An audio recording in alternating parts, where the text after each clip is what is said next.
Good morning Bharat, Republic Bharat के नीवा भूपा studio में आप सभी का बहुत बहुत स्वागत है। मैं हूं आपके साथ वैभव मिश्रा। गुड मॉर्निंग भारत में बात और शुरुआत जिन खबरों की करेंगे उन खबरों का सीधा सरोकार आपसे है, लेकिन गुड मॉर्निंग भारत में सुबह की 6 सबसे बड़ी और अहम खबरें क्या हैं, सीधा आपकी टीवी स्क्रीन पर। ये वो 6 बड़ी खबरें होंगी जिन खबरों पर अगले आधे घंटे हमारी नजर बनी रहेगी।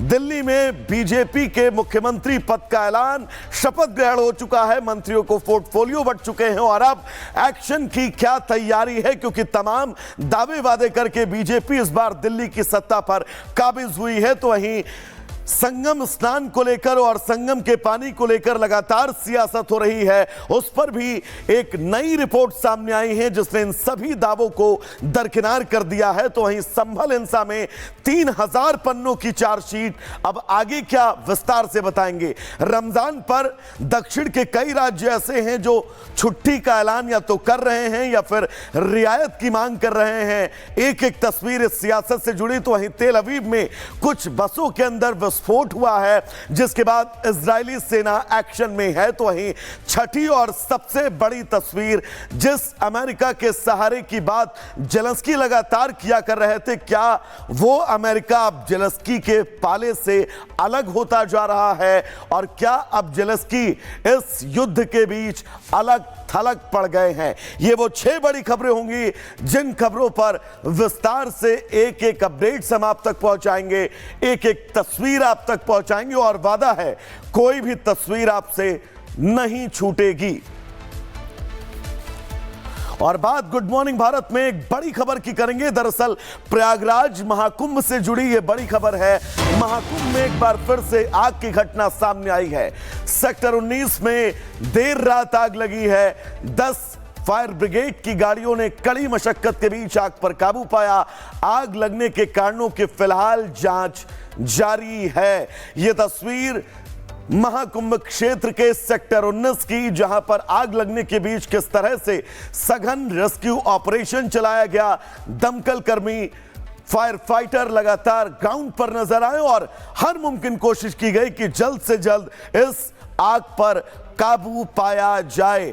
10 से ज्यादा दमकल की गाड़ियां, सैकड़ों की संख्या में दमकल कर्मी स्पॉट पर पहुंचे। आग बुझाने की कोशिशें लगातार की गई, लेकिन इन सब के बीच बड़ा सवाल यह है कि आग पर काबू तो पा लिया गया, लेकिन इस आग लगने का कारण क्या कुछ रहा, इसको लेकर भी जांच जारी है। यह तस्वीर सेक्टर 19 महाकुंभ क्षेत्र की, और इस तस्वीर ने भी तमाम सवाल जरूर खड़े किए हैं, लेकिन राहत की बात यह है, गनीमत की बात यह है, आग पर काबू पा लिया गया है।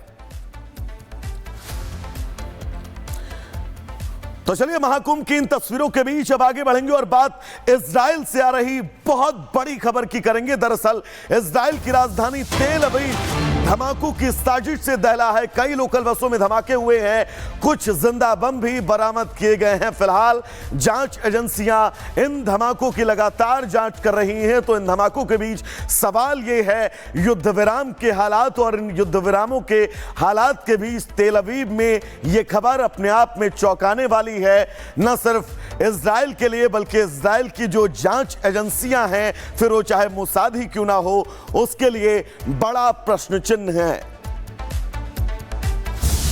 तो इन तस्वीरों के बीच एक और अहम खबर हम ब्रेक कर रहे हैं। तेल अवीव में धमाकों की साजिश हुई है। इजरायली पीएम ने सुबह बैठक बुलाई है, नेतन्याहू ने सुरक्षा बैठक बुलाई है।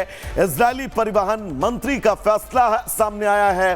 बस और ट्रेन सेवाएं फिलहाल अगले आदेश तक निलंबित की जा रही हैं, क्योंकि इन बस धमाकों के बीच किसी तरह की जनहानि ना हो। इजराइल की प्रायोरिटी ये है, प्राथमिकता ये है, और यही वजह है कि वहां के परिवहन मंत्री ने फिलहाल उन सभी सेवाओं को अगले आदेश तक के लिए स्थगित कर दिया। और ये तस्वीर जो आप देख रहे हैं अपनी टीवी स्क्रीन के दाहिनी तरफ, ये वही संदिग्ध शख्स है जिसकी संदिग्धता इस बात को लेकर दर्ज की जा रही है कि इजराइल के तेल अवीव में हो रहे धमाके इस शख्स की साजिश का ही हिस्सा हैं। फिलहाल जांच लगातार जारी है।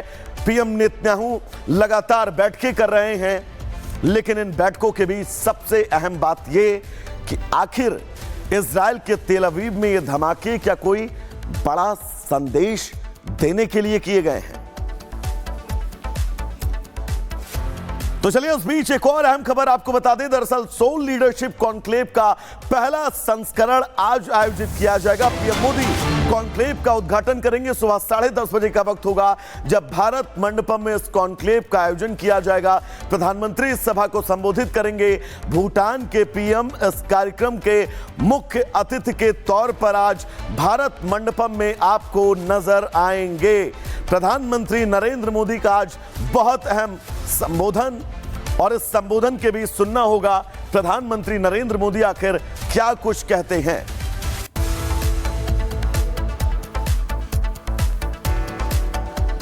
तो यह तस्वीर जब आज प्रधानमंत्री नरेंद्र मोदी भारत मंडपम पहुंचेंगे और भारत मंडपम में सोल लीडरशिप कॉन्क्लेव में प्रधानमंत्री संबोधित करते हुए क्या कुछ कहने वाले हैं, यह बहुत अहम होगा। इन तस्वीरों के बीच आपको यह भी जानकारी दे दे, भूटान के प्रधानमंत्री इस कार्यक्रम में मुख्य अतिथि के तौर पर आज भारत मंडपम में मौजूद रहने वाले हैं।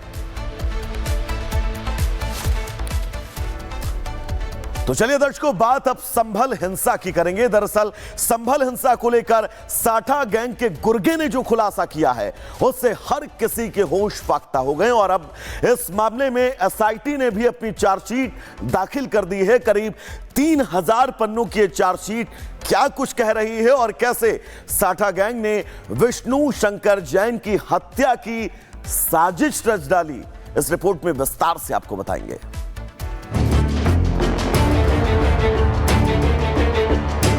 इसके द्वारा यह भी बताया गया कि जो 24 तारीख को जो हिंसा है उसमें एक कोई वकील है, उस व्यक्ति को खत्म करना है।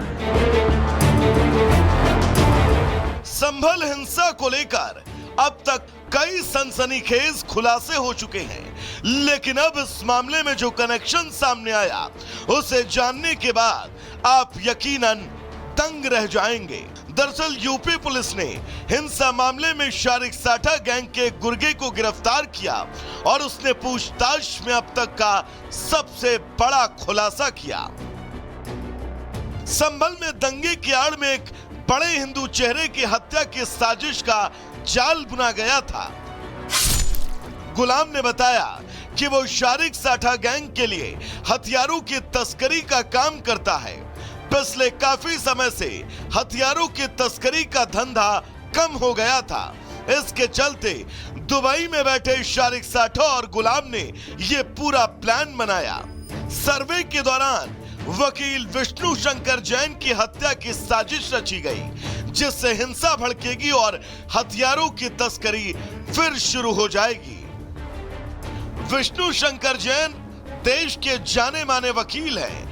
ज्ञानव्यापी मामले से लेकर जामा मस्जिद तक हिंदू पक्ष के कई केस वो लड़ रहे हैं। 19 नवंबर को जब कोर्ट कमीशन की अगुवाई में पहली बार संभल की जामा मस्जिद का सर्वे किया गया